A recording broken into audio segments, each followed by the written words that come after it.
Whenever someone disappears in the woods, many believe that it's nothing unusual and assume they simply got lost or ran away. Common explanations like these are said by many to show that there's nothing strange about a person's disappearance, especially in wooded areas. But after watching this video, you will see that there is in fact something very strange about these cases, specifically cases of missing people in and around national parks. And it's the elements of these cases that make them bizarre, such as people vanishing without a trace and never being found. And if they are found dead, usually with no explanation to their cause of death. This is pointed out by retired law enforcer David Paulides, who has done extensive research on people who've disappeared in national parks and forests, and he claims to have discovered something quite eerie about these cases. Each one is very similar to other cases of national park disappearances. Simply put, Paulides claims to have found a correlation within these incidents. This is not to say that all cases are similar because all cases happened at a national park, no, but rather similar because each one shares elements that occur many times in other reports. And what's odd is the fact that some cases defy logic or explanations. Now, whether you see a correlation or not, everyone surely agrees that the cases are strange on their own. According to Paulides' profile points, some common factors found in these cases are bad weather occurring after the person went missing, finding the person's body in a location previously searched, and finding them in an area physically impossible for the missing person to reach. To explain how the body was found at such location, a skeptic might say that a mountain lion dragged the person, but Paulides is very careful when choosing missing persons cases, putting aside reports of animal attacks or incidents of foul play, and filtering out cases where the person had suicidal tendencies. Besides scrutinizing and comparing these cases, Paulides backs up his research with forensic files and autopsy reports of dead missing people, which not only adds to his credibility, but has led many to find his research even more believable. However, many say it is not the facts he presents that makes his research both convincing and quite frightening, but the fact that most elements in these cases occur over and over in other cases. And many believe that it can't be a coincidence, which is demonstrated by Paulides' cluster map. This map currently holds 59 clusters of national park disappearances across the US, and each cluster holds cases that are similar to each other. Surprisingly, there are no cases near the center of the US. Many have proposed theories for these unexplained disappearances. One theory states that extraterrestrials are abducting people in wooded areas, while another theory called the Woodward effect states that people standing in certain locations can travel through benign wormholes in between dimensions due to very strong electromagnetic fields. Although Paulides hears about these theories, he does not say which is correct, nor does he say if a theory does exist. Paulides states that he has never given a theory, he has given a series of facts. In other words, he has presented details and is letting us propose our own explanations. Plus, he knows that accepting a theory over others can damage his credibility since someone might find a flaw in his explanation. But even without an explanation, the facts alone seem to fit anyone's theory, including the creepy ones. But even more creepy is the connection he made between national park disappearances and water-related cases in urban areas. In fact, in his book based on urban cases, Paulides touches on Elisa Lam's mysterious death. However, many argue that the author Stephen Young mentioned this case before he did. Now, if you haven't heard about the death of Elisa Lam, I recommend watching videos about her mysterious case. There are countless videos that discuss at length about her strange death and autopsy report, just like Paulides does in his research. But it isn't Elisa Lam's case that he solely mentions, nor is it the most chilling case in his research. For example, his research on Henry McCabe's death not only shows elements commonly found in other cases, but reminds us of McCabe's disturbing voicemail he sent moments before his death. Here's a clip of the chilling audio from ABC News.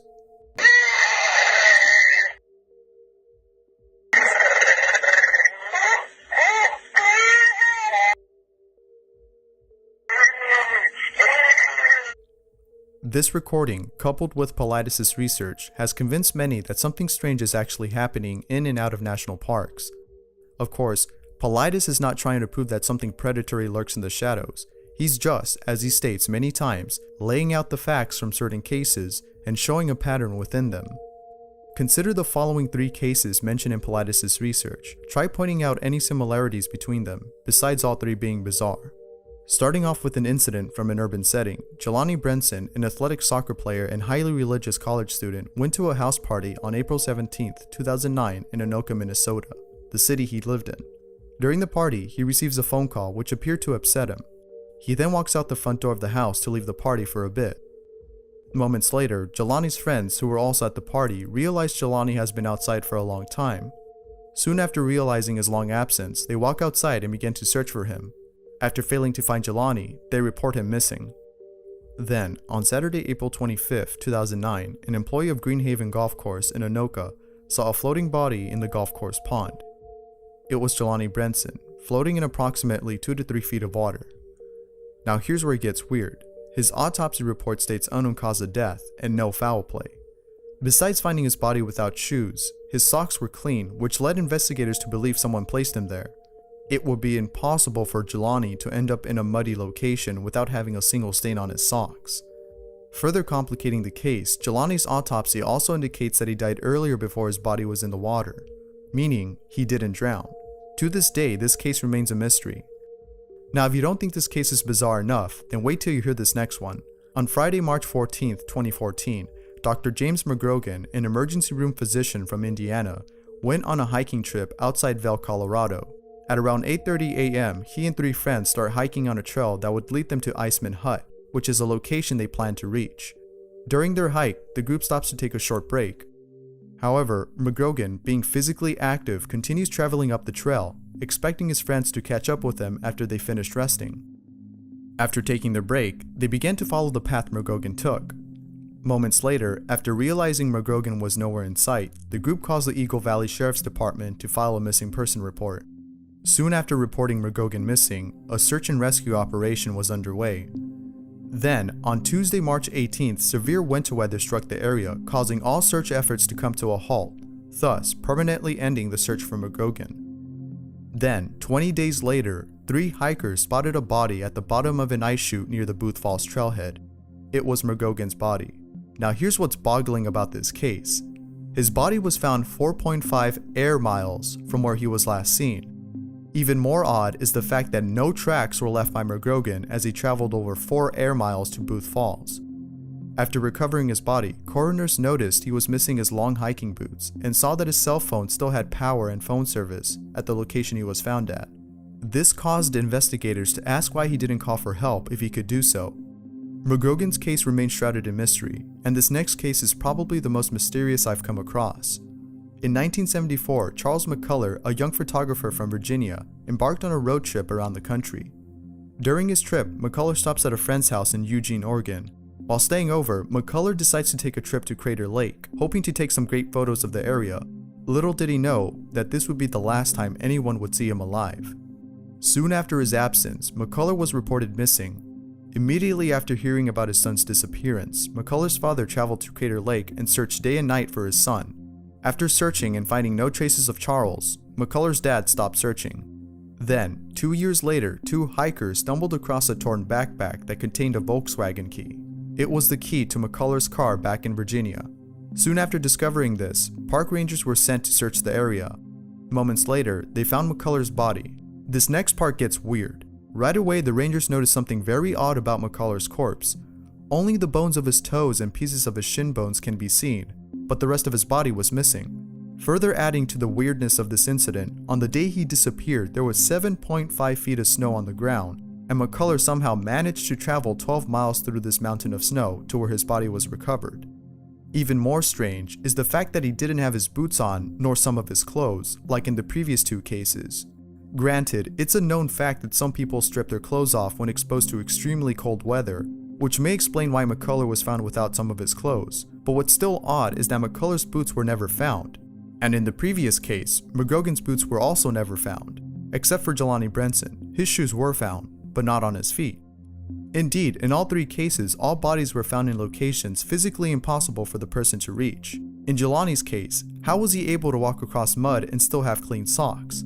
In both Dr. McGrogan's and McCullough's case, how did both travel such lengthy and treacherous distances, especially without any shoes? Now, the bad weather that occurred in McGrogan's case is just one of many elements found in Pilatus' cases, even though it didn't happen in McCullough's nor in Jelani's case.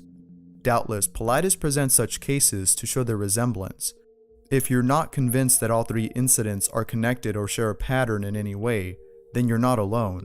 Although everyone can agree that the cases alone have strange aspects, some disagree that a connection or pattern is evident between these incidents. Indeed, Paulides' research on these mysterious disappearances are based on facts. However, some claim that he's cherry-picking cases, which is a logical fallacy that occurs in researches. This is demonstrated by the fact that some of Paulides' profile points can be easily explained.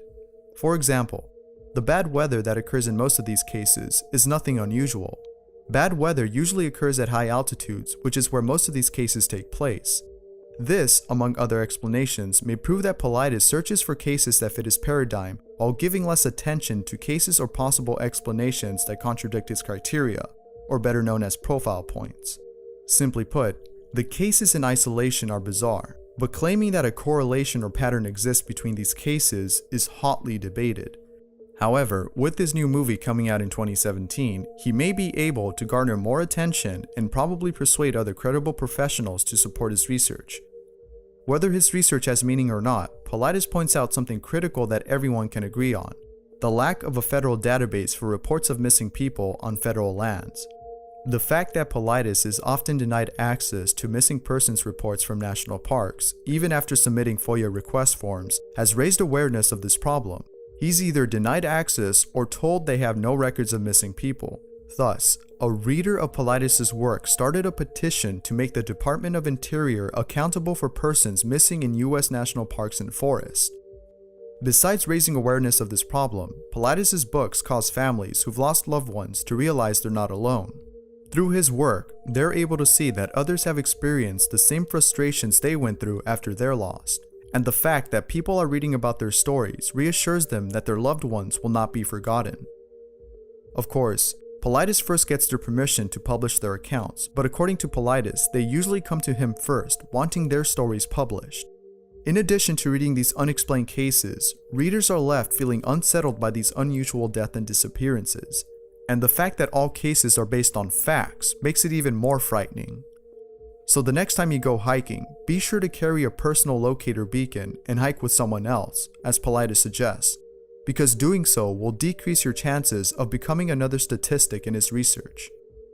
No one knows what's out there, and as more unexplained disappearances occur, our understanding of the world becomes even more shrouded in mystery. Thanks for watching, and I hope you found this video entertaining and informative. There's much more to be said about Missing 411, and I've only mentioned it briefly in this video. If you're interested in learning more about this research, I recommend visiting canammissing.com. I provided a link below. That said, I'm BizarreBub, and I'll see you in the next bizarre video.